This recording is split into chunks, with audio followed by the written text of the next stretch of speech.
Sir ಸಾಕಷ್ಟು ವಿರೋಧದಿಂದ ಕೊನೆಗೂ ticket ಪಡ್ಕೊಂಡಿದ್ದೀರಾ, ಅಂತಿಮ ಘಟ್ಟದಲ್ಲಿ ಏನ್ ಹೇಳ್ತೀರಾ? ಸಾಕಷ್ಟು ವಿರೋಧ ಏನಿರಲಿಲ್ಲ, 8 ಜನ ಆಕಾಂಕ್ಷಿಗಳಿದ್ವಿ. ಕೊನೆಯದಾಗಿ ವರಿಷ್ಠರು ನನಗೆ ತೀರ್ಮಾನ ಮಾಡಿ ಅವರ ಅವಕಾಶವನ್ನು ಮಾಡಿಕೊಟ್ಟಿದ್ದಾರೆ. ವಿರೋಧ ಅಂತೇನಿಲ್ಲ, ಆಕಾಂಕ್ಷಿಗಳು ಜಾಸ್ತಿ ಇದ್ವಿ 8 ಜನ, ಅದರಲ್ಲಿ ಒಬ್ಬರನ್ನ ತೀರ್ಮಾನ ಮಾಡಿ ಕೊಟ್ಟಿರುವಂಥದ್ದು. ಯಾರಾದ್ರೂ ಕೊನೆಗೆ ಅಂತಿಮವಾಗಿ ತಂದೆಯವ್ರನ್ನ ಕಂಟೆಸ್ಟ್ ಮಾಡಿ ಅಂತ ಹೇಳಿದ್ರೆ ಕೊನೆಗೆ ಸುನಿಲ್ ಬೋಸ್ ಅವ್ರಿಗೆ ಟಿಕೆಟ್ ಕೊಡುವಂತ ಪರಿಸ್ಥಿತಿ ನಿರ್ಮಾಣ ಆಯಿತು. ಇಲ್ಲಿ ತಂದೆಯವ್ರಿಗೆ ಕೊಡಬೇಕು ಅಂತ ಹೇಳಿದ್ರು, ಅದು ತಂದೆಯವರು ನಾನು ನಿಲ್ಲೋದಿಲ್ಲ ಅಂತ ತಮ್ಮಗಳ ಮಾಧ್ಯಮಗಳ ಮುಖಾಂತರನೇ ಅವರು ನನಗೆ ಅದರಲ್ಲಿ ಆಸಕ್ತಿ ಇಲ್ಲ ಅಂತ ಹೇಳಿದ್ರು. ಕೊನೆಯದಾಗಿ ಯಾರು ಕಣದಲ್ಲಿದ್ವಿ ಅಂಥವ್ರನ್ನ ಎಲ್ಲ ಅಂಕಿಅಂಶಗಳ ಪರಿಗಣಿಸಿ ಕೊನೆಯದಾಗಿ ನನಗೆ ಅವಕಾಶವನ್ನು ಮಾಡಿಕೊಟ್ರು. ಸರ್, ಕಳೆದ ಬಾರಿ ಬಿಜೆಪಿಯ ವಶವಾಗಿದ್ದಂಥ ಕ್ಷೇತ್ರವನ್ನು ಮತ್ತೆ ನೀವು ಕೈವಶ ಮಾಡ್ಕೊಳ್ಳೋಕೆ ಏನೆಲ್ಲ ಪ್ರಯತ್ನ ಮಾಡ್ತಿದ್ದೀರಿ? ನೋಡಿ, ಕಳೆದ ಸಲ ಮೂಲತಃ ಚಾಮರಾಜನಗರ ಒಂದು ಕಾಂಗ್ರೆಸ್ನ ಭದ್ರಕೋಟೆ. ಈಗ ಕಳೆದ ವಿಧಾನಸಭಾ ಚುನಾವಣೆಯಲ್ಲಿ 8 ಕ್ಷೇತ್ರಗಳಲ್ಲಿ 7 ಜನ ಕಾಂಗ್ರೆಸ್ ಶಾಸಕರಿದ್ದಾರೆ. ಹನ್ನೂರಲ್ಲೊಂದು ಕೂಡ ನಮ್ಮ ಕಾಂಗ್ರೆಸ್ಸು ಸದೃಢವಾಗಿದ್ದಾರೆ, ಕಾರ್ಯಕರ್ತರು ಪಡೆ ಚೆನ್ನಾಗಿದೆ.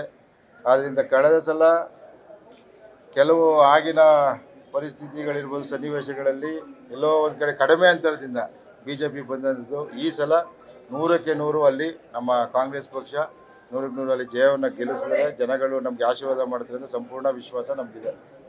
ಈಗ ಇವ್ರದ್ದು ಶ್ರೀನಿವಾಸ್ ಪ್ರಸಾದ್ ಅವರ ನಿನ್ನೆ ಅವ್ರನ್ನ ತಂದೆಯವರು ಭೇಟಿ ಮಾಡಲಿಕ್ಕೆ ಹೋಗಿದ್ರು, ಅವರನ್ನ ಬೆಂಬಲ ಪಡೆಯುವ ಪ್ರಯತ್ನವನ್ನು ಮಾಡ್ತಾರೆ.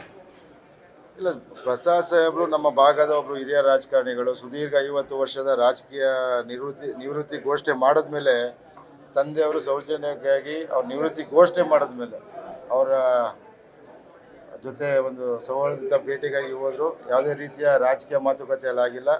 ಅವರು ಇಬ್ಬರು ಕೂಡ ಅವರ ಆರೋಗ್ಯವನ್ನು ವಿಚಾರಿಸಿ, ನಮ್ಮ ವೆಂಕಟೇಶಣ್ಣ ಮತ್ತು ನಮ್ಮ ತಂದೆಯವರು ವಿಚಾರಿಸಿ, ಮತ್ತು ಯತೀಂದ್ರ ಸಿದ್ದರಾಮಯ್ಯ ಸಾಹೇಬರು ಎಲ್ಲ ಹೋಗಿ ಅವ್ರ ಹತ್ರ ಮಾತಾಡ್ಕೊಂಡು ಬಂದಿರೋವಂಥದ್ದು. ಯಾವುದೇ ರೀತಿಯ ರಾಜಕೀಯ ಚರ್ಚೆಗಳನ್ನ ಅವ್ರು ಮಾಡಿಲ್ಲ. ಮುಂದಿನ ದಿನಗಳಲ್ಲಿ ಅವರ ಅಭಿಮಾನಿಗಳಿಗೆ ಅವ್ರೇನು ಸೂಚನೆ ಸಲಹೆ ಕೊಡ್ತಾರೆ ಅದು ಅವ್ರಿಗೆ ಬಿಟ್ಟಂಥ ವಿಚಾರ.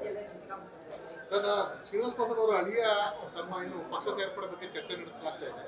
ಇದು ನಿಮ್ಗೆ ಎಷ್ಟು ಹೆಲ್ಪ್ ಆಗುತ್ತೆ? ಇಲ್ಲ, ಈಗಾಗಲೇ ಅವರು ನಮ್ಮ ಮಾನ್ಯ KPCC ಅಧ್ಯಕ್ಷರ ಸಮ್ಮುಖದಲ್ಲಿ ಪಕ್ಷ ಸೇರ್ಪಡೆ ಆದರು. ನೋಡಿ, ಕಾಂಗ್ರೆಸ್ ಪಕ್ಷ ತತ್ವ ಸಿದ್ಧಾಂತನ ಒಪ್ಪಿ ಯಾರೇ ಬಂದರೂ ಕೂಡ ನಾವು ಅವ್ರನ್ನ ಮುಕ್ತ ಮನಸ್ಸಿಂದ ಸ್ವಾಗತವನ್ನು ಮಾಡ್ತೇವೆ. ಅವರು ಕೂಡ BJPಯಲ್ಲಿ ಯುವ ಮೋರ್ಚಾದ ಉಪಾಧ್ಯಕ್ಷ ಆಗಿದ್ದರು. ಅವರು ಕೂಡ ಅಲ್ಲಿ ಸಾಕಷ್ಟು ಸಂಘಟನೆಯನ್ನು ಮಾಡಿರೋಂಥದ್ದು. ಅವರು ಬಂದರೆ ನಮಗೂ ಕೂಡ ಎಲ್ಲೋ ಒಂದು ಕಡೆ ಅಲ್ಲಿ ಸಂಘಟನೆ ಮಾಡಿರೋದ್ರಿಂದ ಅವರ ಒಂದು ಬೆಂಬಲಿಗೂ ಕೂಡ ನಮಗೆ ಬೆಂಬಲಿಸುವಂಥ ಒಂದು ಅವಕಾಶವನ್ನು ಮಾಡಿಕೊಟ್ಟಂಗಾಗುತ್ತೆ. ಅದರಿಂದ ಅವರ ಮುಕ್ತ ಮನಸ್ಸಿಂದ ಎಲ್ಲರೂ ಕೂಡ ಪಕ್ಷಕ್ಕೆ ಸೇರ್ಪಡೆಯನ್ನು ಮಾಡಿದ್ವಿ. ಚಾಮರಾಜನಗರ ಲೋಕಸಭಾ ಕ್ಷೇತ್ರದ ಬಗ್ಗೆ ತಮ್ಮ ಕನಸು ಏನಿದೆ?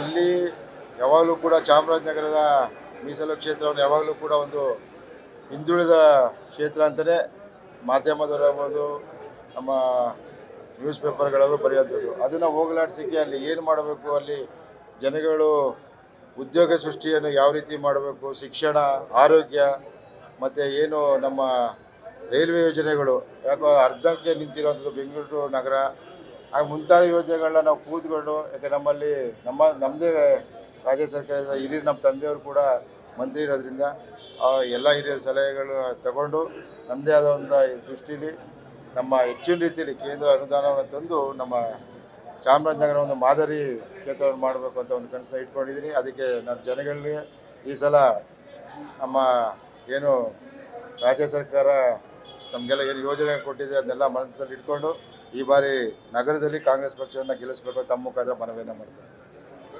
Thank you. ನ್ಯೂಸ್ ಫಸ್ಟ್, ನಿರ್ಭೀತಿಯಿಂದ ನಿಮ್ಮ ಪರವಾಗಿ.